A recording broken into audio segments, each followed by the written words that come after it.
मैं ये सवाल पूछना चाहता हूँ कि हम ये जो अपनी जीवन यात्रा चल रही है, तो हम सत्य पाने के लिए जो भी प्रयास कर रहे हैं, तो सरल जीवन कैसे जिए? जो अपना ये जो जीवन है तो उसको कैसे सरल सरल यात्रा कैसी होती है? प्रश्न सबको स्पष्ट था ना? जीवन यात्रा चल रही है सत्य को पाने के लिए, सरल जीवन कैसे जिए? तो मैं पूछ रहा हूँ कि सरल यात्रा कैसी होती है? अगर आप कह रहे हैं जीवन यात्रा चल रही है तो वहीं से बताइए कैसी होती है सरल यात्रा? चिंता के बिना। सरल यात्री किसको कहेंगे? सरल यात्रा किसको कहेंगे? बिना सामान के बढ़िया। और तो यही दो बातें हैं। सरल यात्रा क्या हुई? सर्वप्रथम जो मंजिल की ओर हो, जो मंजिल की ओर ही ना हो उसको तो यात्रा कहना भी उचित नहीं। वो तो फिर क्या है? वो एक तरह का भटकाव है। तो वो तो यात्रा भी नहीं हुई। सरल यात्रा वो जो सर्वप्रथम किधर को हो? किधर को हो? मंजिल की ओर। और दूसरी बात, जब मंजिल की ओर जाना है तो और चीज़ों से बहुत क्या लेना देना? दाएं हैं कुछ, बाएं हैं कुछ, क्या मतलब बहुत। और सरल यात्री का चित्त हमेशा कहता रहेगा कि ऐसे चलूं, इस प्रकार चलूं कि मंजिल को जल्दी से जल्दी पालूं।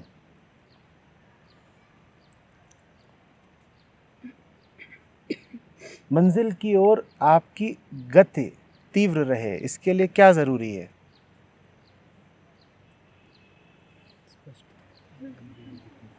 मंजिल दिख रही है, मंजिल दिख तो रही है, सामान कम हो, बोझ ना हो, माहौल हो तैयार, मन तैयार है। कम से कम बोझ लेकर चलो ना, सीधे चलो, हल्के चलो, और कुछ नहीं। यही सरल यात्रा है, यही सरल जीवन है। सीधे चलो, हल्के चलो, यही सरलता है। जटिलता क्या है? जाना है वहां और कह रहे हैं वहां कैसे जाएंगे? घूम फिर के। ये तो मैंने फिर भी ऐसा दिखाया कि जैसे ले देकर गति आगे को ही है। यहाँ ऐसे भी 30 मार खां हैं जिनको जाना वहाँ है और वो गति ऐसे करते हैं। वो कहते हैं ज़रा पीछे हो आए, फिर रास्ता ज़्यादा सुविधापूर्ण हो जाएगा। और उनसे कहो कि भाई जाना तो उधर है, वो कहेंगे तुम ही जानते हो। जानते तो हम भी हैं ना कि जाना उधर है,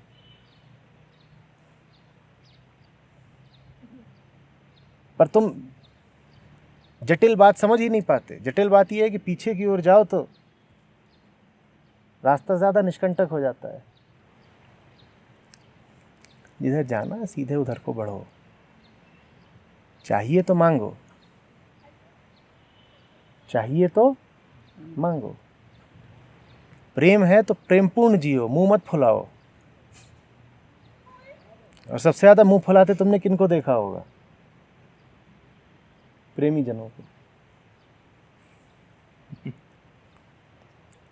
जो तुमसे अनजाना है, जिससे अपरिचित हो तुम, कभी उसके प्रति मुंह फुलाते हो? कभी नहीं। नहीं होता। सबसे ज़्यादा मुंह फैला के किसके खिलाफ घूमते हो? करीब है जो करीब है।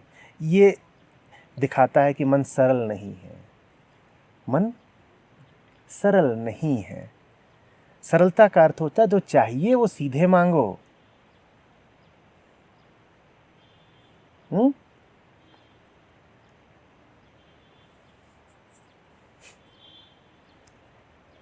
बुद्ध से पूछोगे कि आपके कोई दुश्मन क्यों नहीं, तो कहते हैं मित्र भी तो नहीं है।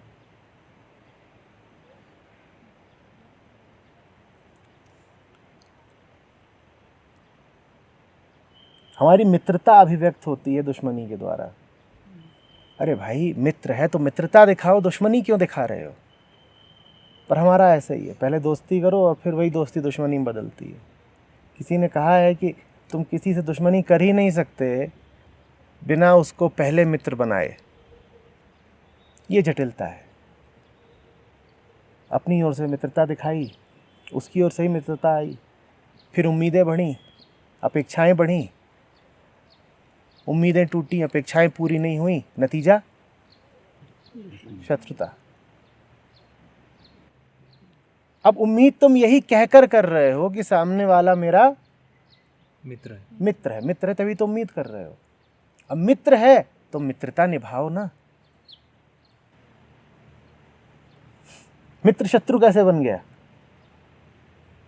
ये जटिल मन होता है।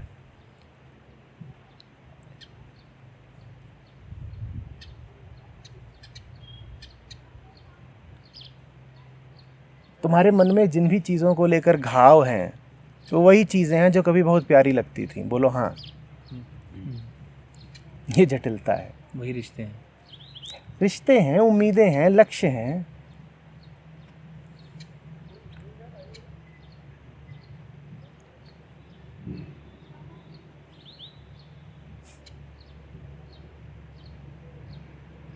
एक सज्जन है, उन्होंने अपने जीवन का लक्ष्य ही बना रखा है भारतीय नौकरशाही को, ब्यूरोक्रेसी को गरियाना।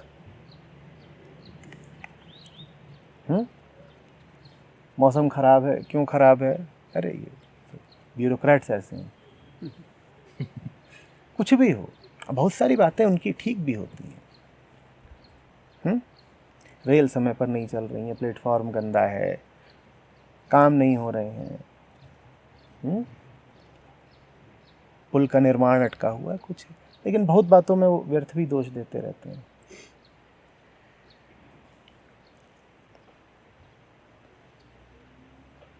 उनके अतीत में झांको तो पता चलता है कि उन्होंने सिविल सेवा में उत्तीर्ण होने हेतु 4 बार कोशिश करी थी।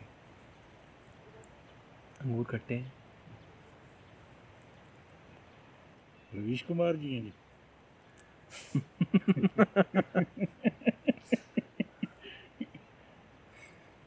4 बार कोशिश और 6-7 साल जीवन के लगाए थे। निश्चित रूप से बड़ा लगाव रहा होगा ब्यूरोक्रेसी से। जवानी के 6-7 साल समर्पित करे थे, निश्चित रूप से बड़ा लगाव रहा होगा। और आज 40 की उम्र में खटास। ये जटिलता है। जो चाहते हो उसी के दुश्मन बन जाते हो। इसीलिए तो दुनिया सबसे ज़्यादा मुंह परमात्मा से छुपाती है, क्योंकि उसी से सबसे ज़्यादा प्यार है। प्यार सबसे ज़्यादा उसी से है, लेकिन प्यार करना है अपनी शर्तों पर, और शर्तें वो किसी की पूरी करता नहीं। वो कहता है यहाँ बेशर्त प्यार चलता है, शर्तें रखोगे तो ठेंगा, तो फिर दुश्मनी हो जाती है।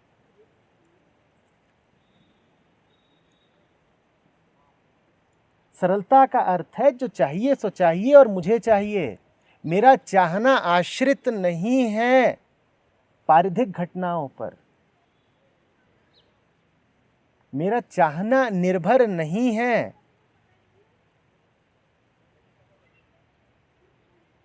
जगत के व्यवहार पर।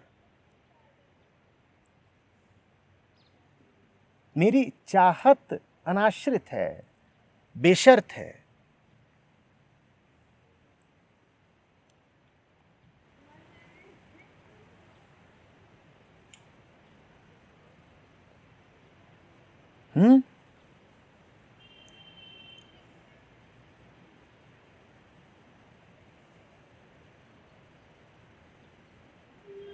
अज्ञेय की सुंदर पंक्तियां हैं।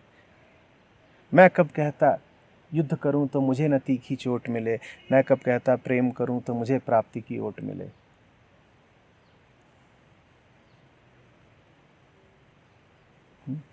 मैं कब कहता जीवन मरु नंदन कानन का फूल बने। मुझे चाहिए नहीं, मुझे जो करना है सो करना है। आगे कहते हैं मैंने आहुति बनकर देखा, ये प्रेम यज्ञ की ज्वाला है। ये है सरल मन। मैं चाह नहीं रहा, मैं आहुति हूं।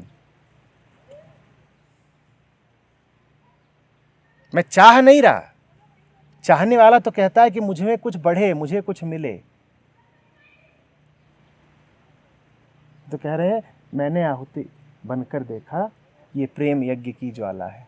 एक प्रेम होता है जो चाहता है और एक प्रेम होता है जो आहुति बन जाता है। तुम्हारा प्रेम कौन सा है? चाहने वाला ना, इसीलिए इतना बुरा लगता है। चाहते पूरी नहीं होती। हाँ, जिसे आहुति बनना हो उसे कभी कुछ बुरा नहीं लग सकता। वे रोगी होंगे प्रेम जिन्हें सम्मोहनकारी हाला है। वे मुर्दे होंगे प्रेम जिन्हें जीवन रस का कटु प्याला है। मैंने आहुति बनकर देखा ये प्रेम यज्ञ की ज्वाला है।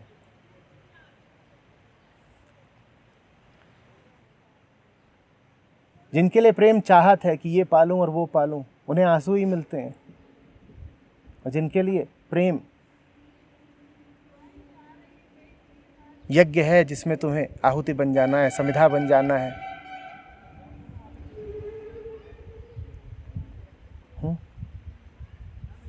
उनके लिए सब सुंदर।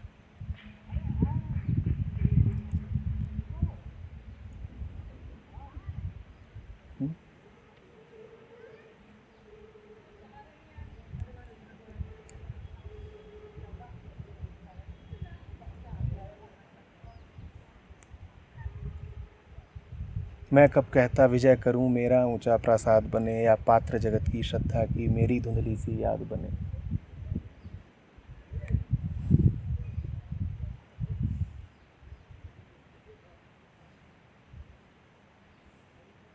मैं कहता हूं मैं बढ़ता हूं, मैं नभ की चोटी चढ़ता हूं, कुचला जाकर भी धूल सा आंधी सा और उमड़ता हूं।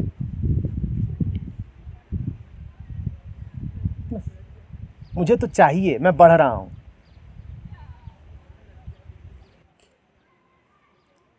मुझे सिर्फ वो चाहिए, बाकी सब कुछ नहीं।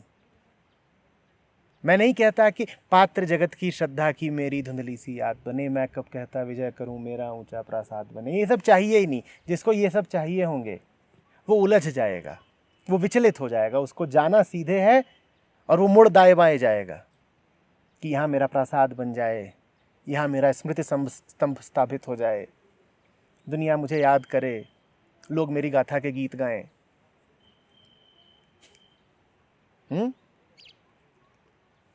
सीधे चलो ना बाबा। जो चाहिए वो चाहिए, और फिर मात्र वही चाहिए। 10 चीजें नहीं चाहिए।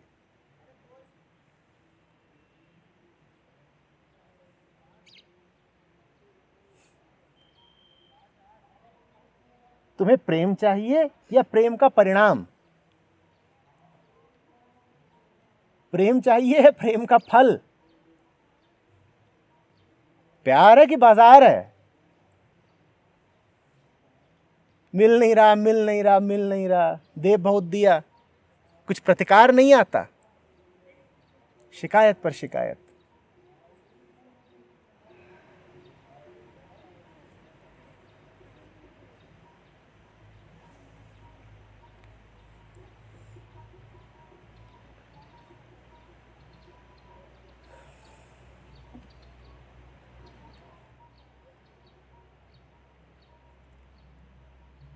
मेरा जीवन ललकार बने, असफलता ही असिधार बने, इस निर्मम रण में पग पग का रुकना ही मेरा वार बने।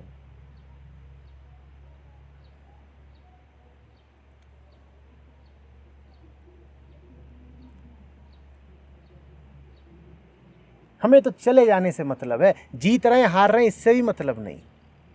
प्रयत्न का, प्रेम का फल नहीं मांग रहे, युद्ध में जीत नहीं मांग रहे, ललकार काफी है। इस निर्मम रण में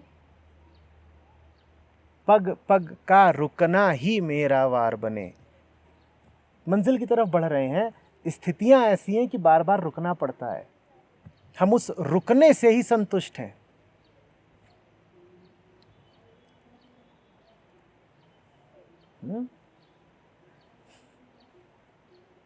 फल नहीं मांग रहे, सफलता नहीं मांग रहे। सफलता में तो फल निहित है ना।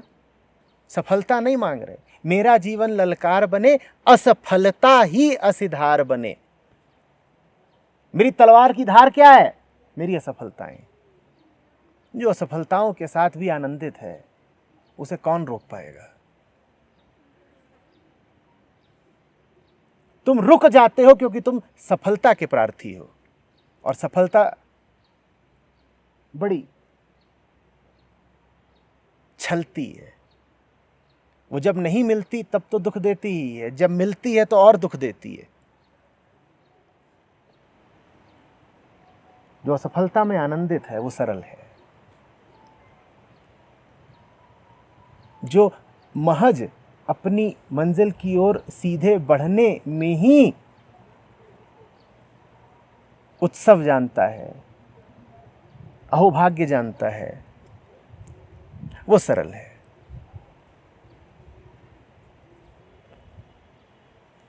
जो सीधी बात बोलता है, जो हल्की बात बोलता है, जो कहे न लेना न देना मगन रहना, वो सरल है।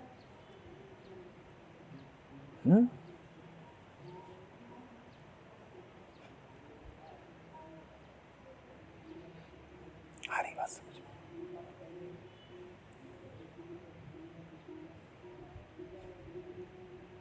जटिल मन कैसा? जो प्रश्न पूछना चाहे और चुप रह जाए। बाबा पूछना है तो पूछ लो ना। पूछना है और जटिल रह गए।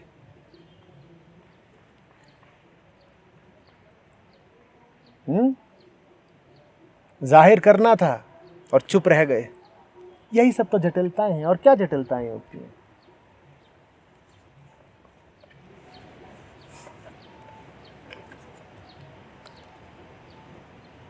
कल इंटरसेक्शन पॉइंट्स दिए गए थे हमें। कल ना इंटरसेक्शन पॉइंट्स दिए गए थे कि आप कौन हैं और यहाँ क्यों आए हैं। तो उसके लिए सबको अनुमान था कल आप कुछ पूछेंगे।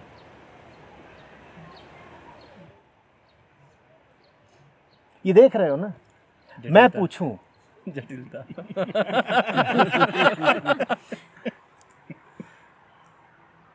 छुपाना भी नहीं आता, बताना भी नहीं आता। हमें उनसे मोहब्बत है। अरे मोहब्बत किसको है? तुमको है ना। तो बात कौन करेगा? तुम करोगे। मोहब्बत अपने दिल में लिए हुए हो, और उम्मीद ये है कि वो आएंगे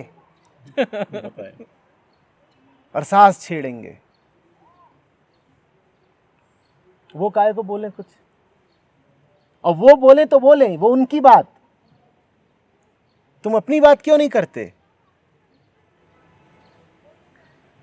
तुम्हें प्रेम है तो तुम गाओ ना।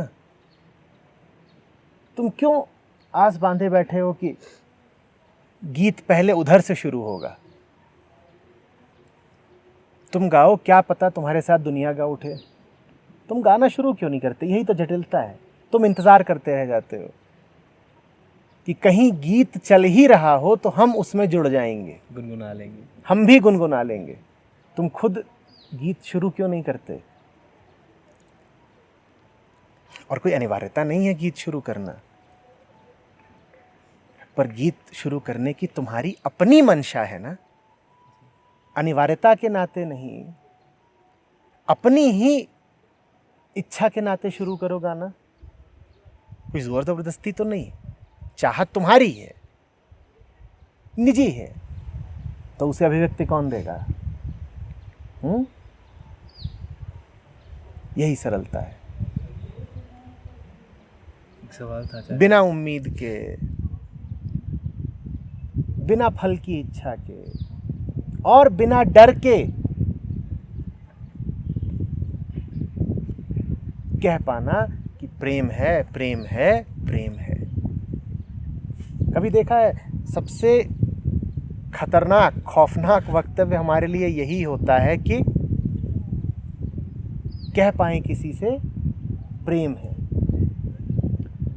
गौर करो कि हम क्यों नहीं कह पाते कि प्रेम है।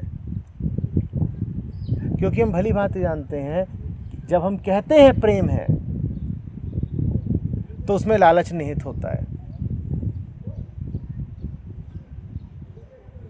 ध्यान से देखना, जब भी तुम किसी से कहते हो प्रेम है, तुम तत्काल उस पर दबाव बना देते हो कि वो कहे मुझे भी है। प्रेम। तुम जानते हो कि तुम्हारे प्रेम की अभिव्यक्ति में ही हिंसा है। तुम सरल होकर थोड़ी कह पाते हो हमें प्रेम है। हमारी हम जानते हैं, तुम्हारी तुम जानो। हमारा प्रेम इस बात पर आश्रित ही नहीं है कि तुम्हें प्रेम है या नहीं है। तुम्हें एक फूल प्यारा लगा, अब तुम क्या हिचकिचाते रहोगे, सकुचाते रहोगे कि फूल की ओर से कोई प्रत्युत्तर आए तो आगे बढ़े? तुम्हें प्यारा लग गया ना, ठीक है।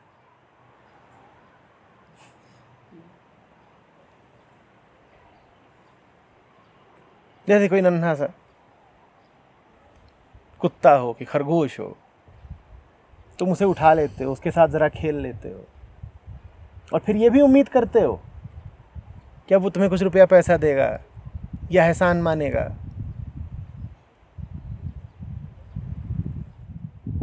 तुम्हारा आनंद था तुम्हारे प्रेम में, तुम आगे बढ़े, अब फल की क्या उम्मीद करते हो? तुम अभिव्यक्त हो पाए, क्या यही फल अपने आप में काफी नहीं है?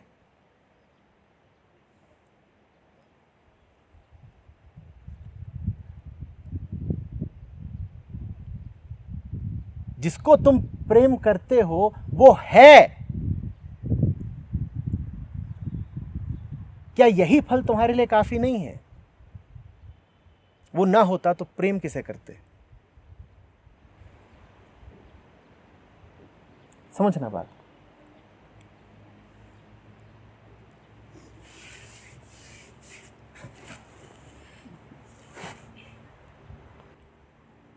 यहीं पर आकर के तो समस्त अध्यात्म अटक जाता है। हम कहते हैं राम की राह चलेंगे तो मिलेगा क्या? अरे भाई, तुम राम की राह चल दिए, क्या यही काफी नहीं है? अभी और भी कुछ चाहिए। जैसे कि एक बच्चा दूसरे से बोले कि तेरे साथ खेलूंगा तो मुझे मिलेगा क्या? तुम खेल लिए, क्या यही काफी नहीं है? अभी और भी कुछ चाहिए। बोलो।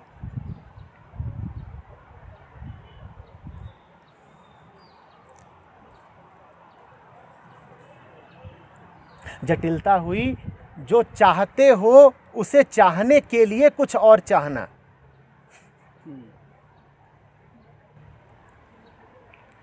हम तुम्हें इतना चाहते हैं कि तुम्हारे साथ नहीं रह सकते, हम तुम्हें इतना चाहते हैं कि तुमसे दूर हो रहे हैं। ये वक्तव्य सुना होगा, बहुत सुना होगा।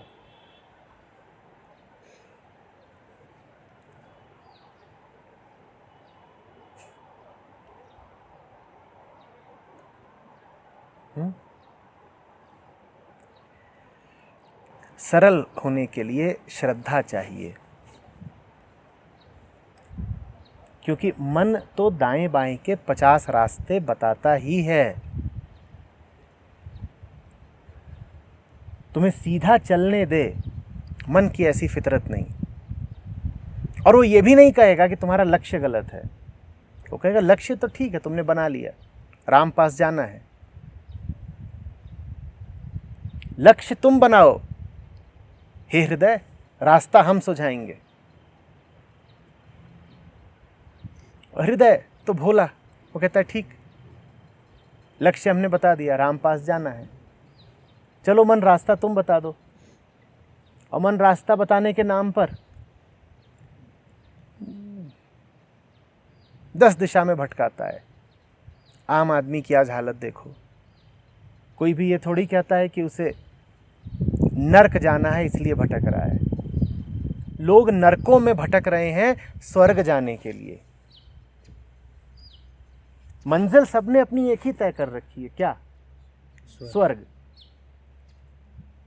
पर रास्ते उनके सब नरकों से होकर के जाते हैं। यही तर्क है कि स्वर्ग के लिए नरक है।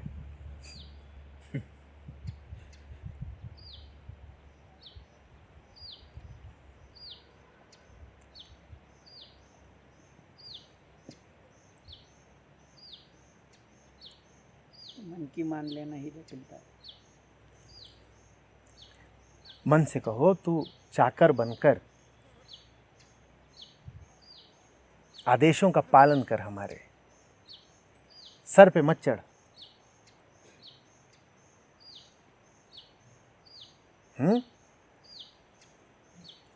महायुद्ध हुए हैं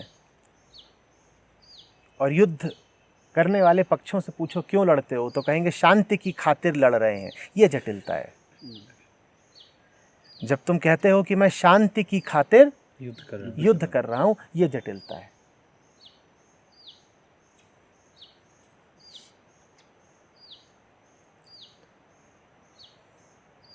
जैसे आपने बताया कि ध्येय होना बहुत ज़रूरी है, तो उस यात्रा को करने के लिए हमारे में जो है ऊर्जा का होना भी बहुत ज़रूरी है। जैसे आपने कल नोट किया होगा, मेरे जैसे तो कल सो ही गए थे, सारे ही सो रहे थे। तो कुछ क्षण ऐसे आते हैं जब हमें लगता है कि हम ही ऊर्जा का स्रोत हैं और हम कुछ भी कर सकते हैं, पर वो बहुत थोड़े टाइम के लिए होता है। उसे ही जीवन कैसे बनाया जाए? मनप्रीत, व्यक्तिगत ऊर्जा तुम्हें तुम्हारे व्यक्तिगत लक्ष्यों तक ही ले जा सकती है। जी। तुम हो कितने बड़े कि तुम्हारी ऊर्जा अनंत होगी।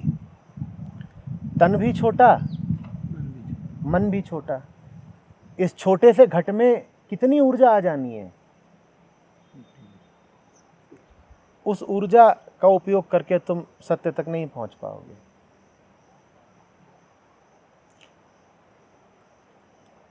वो क्या है? तुमने कहा कि लक्ष्य होना चाहिए और लक्ष्य तक पहुंचने की ऊर्जा होनी चाहिए। तुमने ऐसे कहा जैसे ये दोनों अलग बातें हों, पृथक बातें हों। ये अलग नहीं है। जिसने सही लक्ष्य बना लिया उसने सही लक्ष्य को कह दिया, अब तू ही बता तुझ तक कैसे आना है।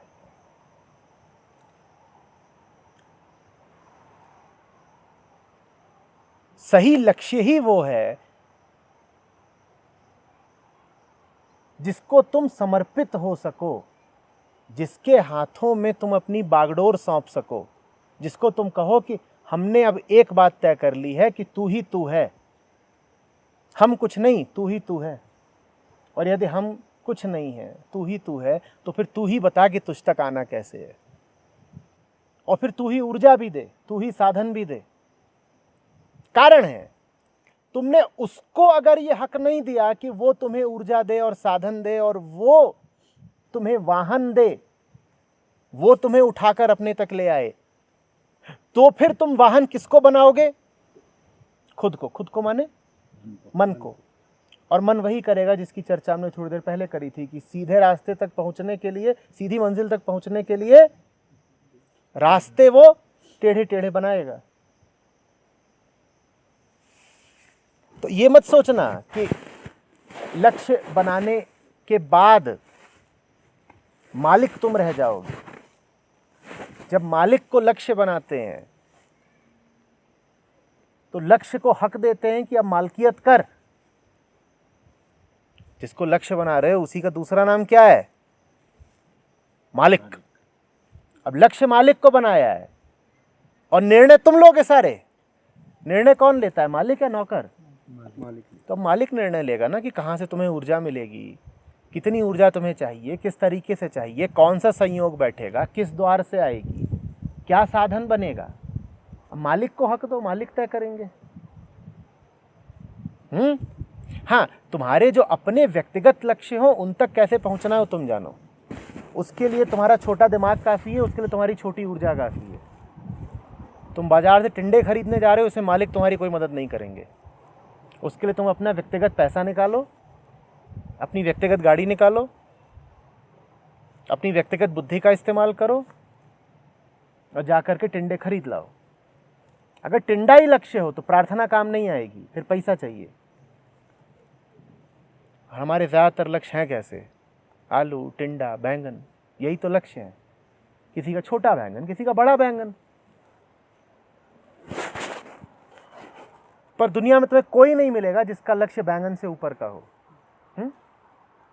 हाँ, जिनका बैंगन थोड़ा ज़्यादा बड़ा है वो कहना शुरू कर देते हैं कि हम तो दूरगामी लक्ष्य रखते हैं, विराट लक्ष्य रखते हैं। वो विराट लक्ष्य इत्यादि कुछ नहीं है, वो बड़े बैंगन है। पर उनको ये बात बोल दो तो अहंकार को बड़ी चोट लगेगी। सिकंदर अगर निकला है दुनिया फतह करने, तो क्या पाने निकला है? वो कह रहा है मुझे विदेशी बैंगन चाहिए, वो भी बैंगन से आगे का कुछ नहीं मांग रहा है। छोटा बच्चा छोटे खिलौने मांगता है, बड़े बच्चे बड़े खिलौने मांगते हैं।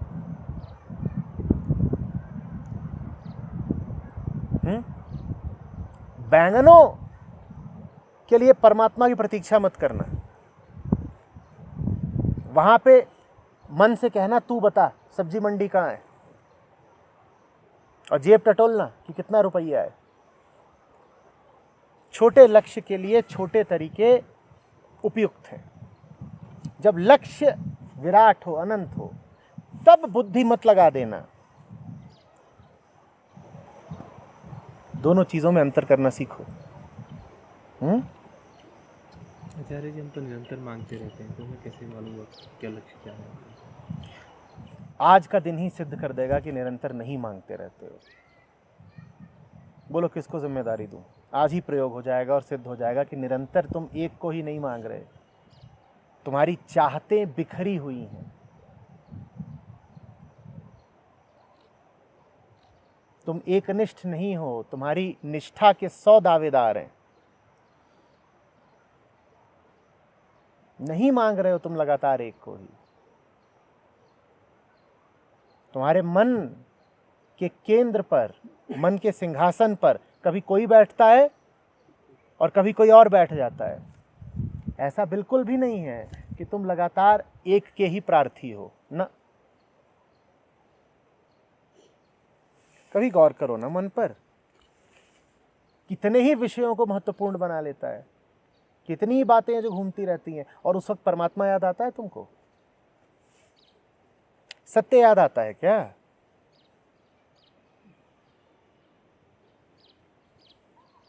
तो निरंतरता नहीं है, बढ़ाओ उसको, यही साधना है।